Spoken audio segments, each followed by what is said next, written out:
ఏరువాక పౌర్ణమి రైతులందరికీ ముఖ్యమైన కార్యక్రమం పాల్గొన్న శ్రీకాకుళం నియోజకవర్గ శాసనసభ్యులు గొండు శంకర్ 2025-26 ఖరీఫ్ సీజన్ కి సంబంధించి ఆంధ్రప్రదేశ్ ప్రభుత్వం వ్యవసాయ శాఖ వారు ఏరువాక పౌర్ణమి తరువాత రైతులకు అతి ముఖ్యమైన కార్యక్రమం విత్తనాలు నాటడం.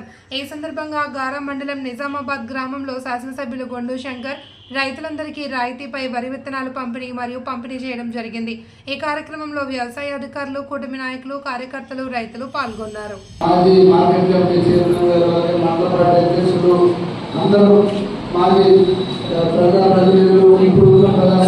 అందరికీ సీనియర్ నాయకులందరికీ ఇక్కడ విచ్చేసిన రైతులకి, గ్రామ పెద్దలకి అందరికీ పేరు పేరున నా హృదయపూర్వక నమస్కారాలు, అభినందనలు, ధన్యవాదాలు తెలియజేసుకుంటూ ఈరోజు ఈ కార్యక్రమం ఒక పండుగ వాతావరణంలో ఇక్కడ ఏర్పాటు చేసినటువంటి ఈ గ్రామ పెద్దలకి, అలాగే ఈ అగ్రికల్చర్ సిబ్బందికి అందరూ కూడా నా హృదయపూర్వక అభినందనలు తెలియజేసుకుంటూ, విత్తనం కార్యక్రమం అనేది లేటు అయిందని ఇప్పుడు వాళ్ళు చెప్పడం జరిగింది. అది నెక్స్ట్ టైం ఇంకా రిపీట్ అవ్వకూడదని ఈ సందర్భంగా ఏవో గారికి తెలియజేస్తున్నాం. మాకు మీటింగ్స్ ఏదైనా ఉన్నప్పుడు కూడా దానికోసం మీరు ఆపకూడదు. ఎందుకంటే అది ఆ టైం ప్రకారం ఏదో రాత్రి వస్తే వచ్చిన ప్లేస్ కనుక అది ఒకసారి కూడా రిపీట్ అవ్వడం. ఎందుకంటే నాకు ఎంపీపీ ఆశ్రమాలు అందరూ చెప్తున్నారు ఇప్పుడు నాకు ఖాళీ లేక ఇది ఏర్పాటు అవ్వడం కొంచెం లేట్ అయిపోయింది. సో నెక్స్ట్ ఇయర్ కూడా మీకు ఇబ్బంది కలదు. అలాగే 15 మొన్నకు ముందు నేను జేడీలతో మీటింగ్ పెట్టడం జరిగింది. అగ్రికల్చర్ కోసం మన నియోజకవర్గం కావాల్సిన విత్తనాలు కానీ, ఎరువులు కానీ, అలాగే రేపు ఈ క్రాప్ సిస్టమ్ కానీ ఇవన్నీ పర్ఫెక్ట్ ఉండాలి, మళ్ళీ రైతులు ఇబ్బంది పడకూడదని 4 రోజుల ముందే నేను చెప్పాను. మీకు అగ్రికల్చర్ రెసిడెంట్ ఎవరున్నారు?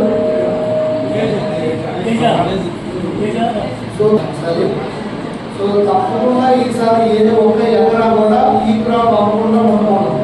ఇది పూర్తి బాధ్యత మీదే. ఇది మండలం మొత్తం ఏ రైతు కూడా నా ధాన్యం అమ్మడానికి నాకు ఆన్లైన్లో ఈ క్రాప్ అవ్వలేదని ఇది లేకుండా ప్రతి ఒక్క ఎకరా కూడా ఆన్లైన్లో రావాలి.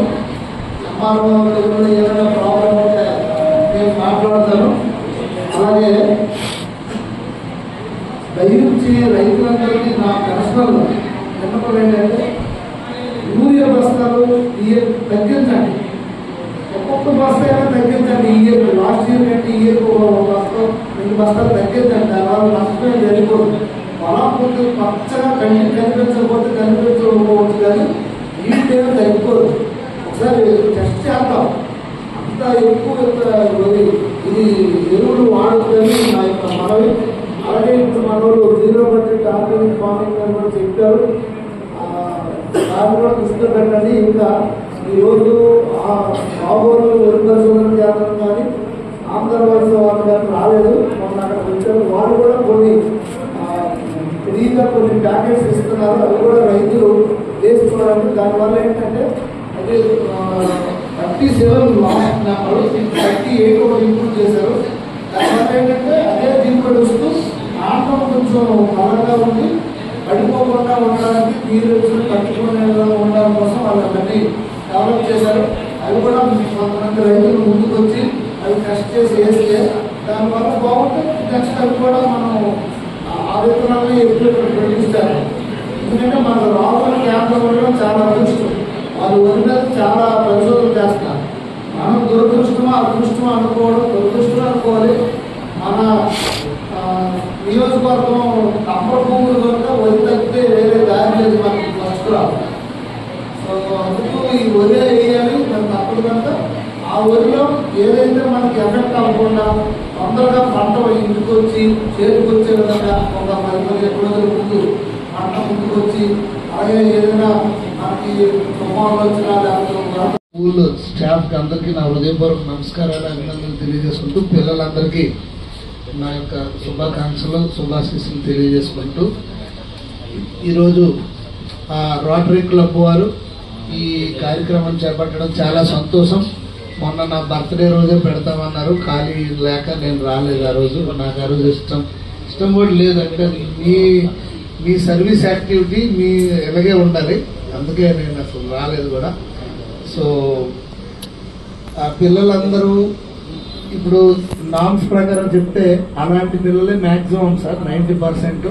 అలాంటి వారికి కింద పడుకునే వాళ్ళ నేలపైనే అలాంటి వారికి మ్యాట్రస్ ఇవ్వడం, అది కూడా నాణ్యమైనటువంటి మ్యాట్రస్. అంటే ఈ సైజు కూడా ఉంటాయి, ఈ సైజు కూడా ఇచ్చి మ్యాట్రస్ ఇచ్చామని చెప్పుకోవచ్చు. అలా కాకుండా ఒక క్వాలిటీ మ్యాట్రస్ 3 ఇంచెస్ మ్యాట్రస్ నేలపైన వేసుకోవడానికి అవే ఇచ్చి, అలాగే ఇలాంటి ఎన్నో కార్యక్రమాలు రోటరీ క్లబ్ వారు శ్రీకాకుళం పట్టణంలో కానీ పరిసర ప్రాంతాల్లో మన ప్రాంతం వరకు బాగా చేపడుతున్నారు. ఇది ప్రపంచవ్యాప్తంగా ఉన్నటువంటి క్లబ్ రోటరీ క్లబ్. సో ఈ సందర్భంగా వారందరినీ నేను అభినందిస్తూ, మీరు మరిన్ని సేవా కార్యక్రమాల్ని ఈ కాన్స్టిట్యున్సీలో విస్తరించాలి, అలాగే మరిన్ని కార్యక్రమాలు చేపట్టాలని నేను మనస్ఫూర్తిగా కోరుకుంటూ, దానికి నా తరపు నుండి నా యొక్క పూర్తి సహాయ సహకారాలు మీకు ఉంటాయని తెలియజేసుకుంటూ, అయితే ఏపీసీ గారు చెప్పినట్టు ఆయన డ్రాఫ్ట్ రాయడం నాకు ఇవ్వడం, నేను లెటర్ పంపించడం మాకు అలవాటు. సో ఏపీసీ గారికి ఇప్పుడు అడిగాను, స్ఫూర్తితో తీసుకున్నటువంటి ఈ స్కూలు చాలా మీకు ఇక్కడ ఫుడ్, ఎడ్యుకేషన్ అంతా ఒక మంచి ఫెసిలిటీ గవర్నమెంట్ ఇస్తుంది. ఒక్కొక్కరి పైన లక్షలాది రూపాయలు పర్ ఇయర్ ఖర్చు పెడుతున్నారు. అలాగే మన ఎడ్యుకేషన్ మినిస్టర్ లోకేష్ అన్న గారు కూడా క్వాలిటీ ఎడ్యుకేషన్ ఇవ్వాలని ప్రత్యేకమైన శ్రద్ధ పెడుతున్నారు. పాఠ్య పుస్తకాలు కానీ, యూనిఫామ్స్ కానీ, ఫుడ్ మెనూ కానీ అన్ని కూడా. సో ఇవన్నీ మీరు సద్వినియోగం చేసుకొని ఫ్యూచర్లో మీరు కూడా మంచి ప్రయోజకులు అవ్వాలి.